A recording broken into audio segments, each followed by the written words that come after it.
Alors, bonjour chers auditeurs et bienvenue sur les grandes voix francophones, la radio et télévision sur Internet. Et bienvenue également au 30e Festival international de la poésie de Trois-Rivières. Ce matin, je suis avec Madame Louise Dupré, une dame que je ne présente plus et qui fait partie des élites de la poésie francophone ici au Québec et ailleurs. Bonjour. Bonjour. Alors, bienvenue au Festival international de la poésie de Trois-Rivières. Que pensez-vous de cette rencontre littéraire? C'est une rencontre essentielle parce qu'elle nous donne l'occasion de rencontrer des poètes de tous les pays. Alors, c'est très, très riche pour nous de pouvoir entendre de la poésie en français, mais aussi dans la langue d'origine. On découvre les sonorités, on découvre le rythme, mais on découvre aussi des thèmes particuliers aux écrivains, mais des thèmes qui ne sont pas abordés de la même façon selon la culture à laquelle on appartient. Alors, je pars toujours du festival extrêmement stimulé. Ce festival vient d'avoir 30 ans, comme je le disais toujours. Gaston Bellemare qui est le train et Maryse Baribeau qui est la locomotive. 30 années de travail, 30 années d'expérience pour faire de Trois-Rivières la capitale de la poésie. Est-ce que vous êtes fiers? Très fière, et je viens au festival depuis très longtemps déjà. J'ai beaucoup fréquenté les poètes du festival. J'ai beaucoup assisté à des lectures. J'ai participé moi-même. J'ai lu. Je donne des ateliers d'écriture au festival et tout ça est extrêmement intéressant. C'est une rencontre avec l'autre qu'on voit peu souvent. Alors, vous également, vous avez publié plusieurs recueils de poésie. Vous avez eu la chance également de participer à plusieurs rencontres dans le monde, que ce soit en France aussi. Vous avez eu la chance de participer à d'autres rencontres autres que ce festival? Bien sûr, parce que pour moi, c'est important de rencontrer d'autres poètes, d'autres écrivains. Alors, j'ai participé à des rencontres dans plusieurs pays, mais je reviens toujours avec plaisir au Festival international de poésie de Trois-Rivières. Donc, vous avez publié, par exemple, Plus haut que les flammes. Plus haut que les flammes, publié aux éditions du Nora. Vous aimez beaucoup cette maison d'édition, hein? C'est la maison d'édition où j'ai publié mes derniers titres et je suis particulièrement attachée à Plus haut que les flammes parce que c'est le livre qui a mérité le Grand Prix Québécois du Festival de poésie de Trois-Rivières en 2011. Alors, pour moi, ça a été un grand bonheur et c'est un livre qui me tient à cœur aussi parce que je l'ai écrit pour mon petit-fils. Alors, en 2009, je suis allée, on ne dit pas visiter, mais je me suis rendue au camp d'Auschwitz et de Birkenau, en Pologne, les camps d'extermination nazis. Et j'ai été tellement sous le choc que j'ai ressenti le besoin de parler de ce que j'avais vu. Et entre autres, ce qui m'a complètement bouleversée, c'est de voir des vêtements de bébés qu'on avait exterminés. Alors, mon petit-fils, à l'époque, avait l'âge de ces bébés-là et j'ai écrit ce texte-là pour lui. Il s'intitule « Plus haut que les flammes » parce qu'il faut toujours voir plus haut, justement, que la misère, plus haut que le malheur. Alors, c'est un chant d'amour, c'est un long poème, je vais vous lire le début. Okay. C'est un chant d'amour, c'est un chant aussi de colère, mais c'est un chant d'espoir surtout. Ton poème a surgi de l'enfer, un matin où les mots t'avaient trouvé inerte au milieu d'une phrase. Un enfer d'images fouillant la poussière des fourneaux, et les âmes, sans recours, réfugiées sous ton crâne. C'était après ce voyage dont tu étais revenu, les yeux brûlés vifs de n'avoir rien vu. Rien, sinon des restes, comme on le dit, d'une urne qu'on expose, le temps de se recueillir devant quelques pelletées de terre. Car la vie reprend même sur des sols inhabitables. La vie est la vie. Et l'on apprend à placer Auschwitz ou Birkenau dans un verre comme un souffle insupportable. Il ne faut pas que le désespoir agrandisse les trous de ton cœur. Tu n'es pas seul. À côté de toi, il y a un enfant qui parfois pleure de toutes ses larmes. Et tu veux le voir rire de toutes ses larmes. Il faut des rires pour entreprendre le matin, et tu refais ta joie, telle une gymnastique, en levant la main vers les branches d'un érable derrière la fenêtre, quand une hirondelle veut faire le printemps. Il y a cet enfant que tu n'attendais pas, arrivé avec ses branches trop étroites pour retenir la lumière. Cet enfant né de la douleur, comme d'une histoire sans merci. Et tu le regardes caresser un troupeau de nuages dans un livre en coton, en pensant aux minuscules vêtements des enfants d'Auschwitz. À Auschwitz, on exterminait des enfants qui aimaient caresser des troupeaux de nuages. Alors, c'était plus haut que les flammes de Louise Duprey, disponibles dans les bibliothèques et également dans plusieurs librairies. Et est-ce que je peux ajouter quelque chose? C'est que pour les auditeurs européens, le livre va être repris en janvier à Paris, aux éditions Bruno Doucet, lors de la commémoration des 70 ans de la fermeture des camps d'Auschwitz et de Birkenau. Alors, je suis très touchée. Bruno Doucet, que je connais bien, un grand monsieur. Et également, nous avons tout près de Louise Duprey, édité par la maison d'édition Le Norois. Voilà. Et tout près de quoi? Tout près de soi, tout près du monde, tout près de la vie, tout près de la mort, tout près du bonheur d'être et non pas d'avoir, évidemment. Alors, c'est un recueil que vous avez écrit à l'occasion de quoi? Je ne suis de nulle part quand le ciel rétrécit d'aucune forêt, d'aucune ville, comme une femme assise dans sa petitesse de femme et qui cherche son visage à travers une fenêtre camouflée. Vous avez écrit ce recueil à l'occasion de quoi? Qu'est-ce qui vous a motivé plus? Je ne sais pas. Plus haut que les flammes est venu d'un événement.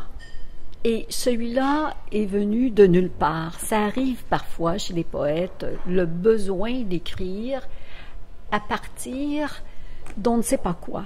Un mot, une émotion. Alors c'est un recueil qui m'est venu peu à peu.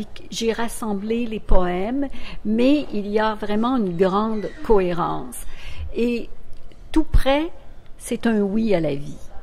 C'est à un moment où j'avais perdu des gens autour de moi et j'ai senti le besoin de me dire que je me collais à la vie, je me collais au monde et je me collais aussi à l'espoir. Et c'est un recueil disponible également aux éditions du Norois, dans les librairies. Dans les librairies et les bibliothèques aussi également. Oui. Donc nous avons Noir déjà.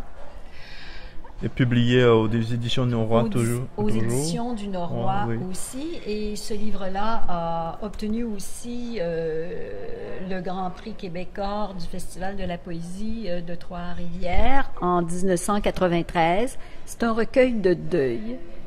Alors, deuil amoureux, mais aussi deuil deuil réel, puisque je parle beaucoup de mon père, du deuil de mon père. Alors, c'est un recueil qui met le passé derrière moi et qui regarde le présent.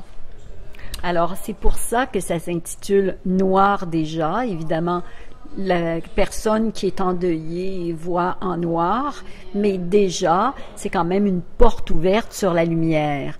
Et il est illustré par une artiste visuelle québécoise qui s'appelle Nicole Lemieux, et c'est comme s'il y avait une sorte d'œuf de lumière qui apparaissait dans le noir. Alors, le noir porte aussi la lumière. Mais évidemment, quand il fait nuit et qu'on voit la lune en haut, qu'est-ce que grâce au noir, à l'obscurité, on perçoit, on voit la lumière comme le yin et le yang. Hein. Exactement. Donc, Louise Dupré, une écharde sous ton ongle, publié également aux éditions du Noroît, entre des mots et des silences. Oui, parce que sur la page couverture est reproduite une toile de l'artiste visuelle Louise Robert, qui est une grande artiste visuelle québécoise. Et le tableau s'intitule « Tombeau pour René Payan ». C'est un grand théoricien de l'art au Québec. Alors, c'est un recueil qui fonctionne par suite poétique où je parle de la maladie, du vieillissement, mais de l'amour de la vie qui surgit autrement quand on vieillit. Alors, c'est un hymne, si vous voulez, à la joie. Peut-être pas au bonheur dans ce recueil-là, mais à la joie et au plaisir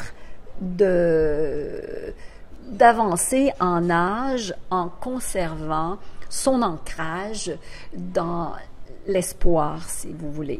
Mais il y a aussi deux suites qui viennent ponctuer le recueil, qui parlent de la guerre. Alors, et entre autres de la guerre en Irak. Je me souviens quand les Américains avaient décidé d'envahir l'Irak, il y a une suite que j'ai écrite à ce moment-là, et cette suite-là, elle est vraiment noire, si on veut, mais elle montre quand même qu'il faut réagir et qu'il faut continuer à espérer dans un monde où la guerre existe. Alors, le tout dernier, chambre. Alors, vous l'avez écrit dans une chambre? Je l'ai écrit, oui, parce que j'écris toujours dans ma chambre. Et j'ai voulu parler de ça dans ce recueil-là, qui est un recueil, justement, où je fais le tour de tous les sens du mot chambre. La chambre de l'œil, la chambre, évidemment, où on est, où on vit, où on fait l'amour, où on dort, où on meurt, où on espère mourir dans une chambre toute douillette. Alors, je parle des différents sens du mot chambre et surtout la chambre noire. Alors, parce que je travaille à partir de la photographie. Mais c'est un recueil, on peut le penser, extrêmement intime. Je parle de l'intimité et je parle du rapport amoureux. C'est un recueil de désir, c'est un recueil d'amour. Et c'est un recueil, justement, où on aborde tout ce qu'il y a de plus intérieur dans l'être humain. Super. Et c'est disponible également dans plusieurs librairies. Et ça, c'est publié par les éditions du Remue-Ménage. Et ça, c'est une maison d'édition québécoise aussi. Voilà, donc vous pouvez vous en procurer dans les librairies et également dans plusieurs bibliothèques ici. Alors, voilà, donc vous pouvez avoir la chance de découvrir les œuvres de Louise Dupré dans plusieurs librairies. Elle a eu plusieurs prix également en France, un peu partout. C'est que il y a une librairie, la librairie du Québec à Paris, qui ne peut pas tenir tous les livres québécois, mais on peut les commander. Et si on habite l'Europe, c'est souvent plus facile de commander les livres à la Librairie du Québec à Paris. C'est sur la rue Gay-Lussac, dans le 5e arrondissement, que de les commander au Québec. Ok, d'accord. Alors pour ceux qui sont à Paris, donc allez à la bibliothèque du Québec à Paris. Donc nous allons aborder le sujet que je vous avais préparé, le confort matériel et le bonheur dans la vie d'un individu ou du poète. Est-ce qu'on doit se séparer du confort matériel et vivre ce bonheur, d'écrire ce bonheur, d'être en contact avec nous-mêmes, de voir, de contempler les choses irréelles? Écoutez, on est dans une civilisation de l'avoir. Alors les gens accumulent, rêvent d'accumuler le plus de biens matériels. Est-ce qu'ils sont plus heureux? Pas sûr du tout. C'est évident qu'il y a un proverbe, c'est « vaut mieux être riche et en santé que pauvre et malade ». C'est sûr que l'immense pauvreté et l'indigence qui est répugnante au 21e siècle m'atteint énormément. Et que dans la grande pauvreté, on n'écrit pas non plus. Alors, moi, j'ai toujours souhaité une répartition des richesses équitable entre les individus, entre les pays et entre les continents. Mais ce que vous venez de dire, pour compléter, mais on peut être riche, avoir le confort matériel et avoir un grand malheur ou ne pas être heureux dans ça. Exactement. On peut être malheureux dans la richesse aussi, et on peut être heureux en ayant moins. Mais ce que je veux dire, c'est que dans la famine, dans la guerre, quand on n'a rien du tout, on ne peut pas être heureux. Et ça, pour moi, ça me tient à cœur parce qu'il y a des gens, il y a des millions et des millions de gens qui vivent dans des conditions comme celle-là. Maintenant, je crois que si on veut écrire, on peut pas, il faut se séparer jusqu'à un certain point de la richesse matérielle parce que c'est très rare que la richesse matérielle et la richesse intérieure vont ensemble, au sens où la richesse matérielle donne souvent une vision à l'être humain de la facilité. Et l'écriture, les arts vont contre la facilité, vont vers une intériorité et il faut laisser aller le paraître pour l'être, ce qu'il y a de plus profond en nous. Alors je pense qu'effectivement, la plupart du temps, les gens qui ont moins ou qui sont capables de ne pas vouloir du confort matériel, ne pas vouloir la richesse à tout prix, vont être plus créateurs que souvent les gens qui ont beaucoup. Et ces gens sont souvent des poètes.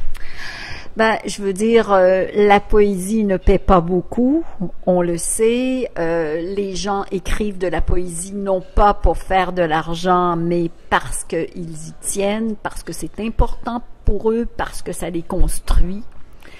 Et en ce sens-là, on peut dire qu'effectivement, les poètes sont des personnes qui acceptent une pauvreté, qui peuvent vivre, heureusement, qui peuvent manger 3 fois par jour, mais je connais très très peu de poètes qui sont riches.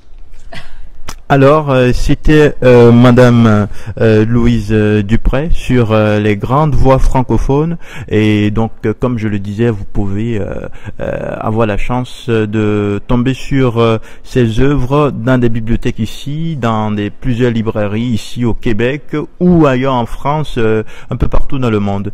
Merci beaucoup d'être venu sur les grandes voix francophones. Merci d'être au 30e Festival international de la poésie de Trois-Rivières. Je vous remercie beaucoup. C'est moi qui vous remercie. À la prochaine.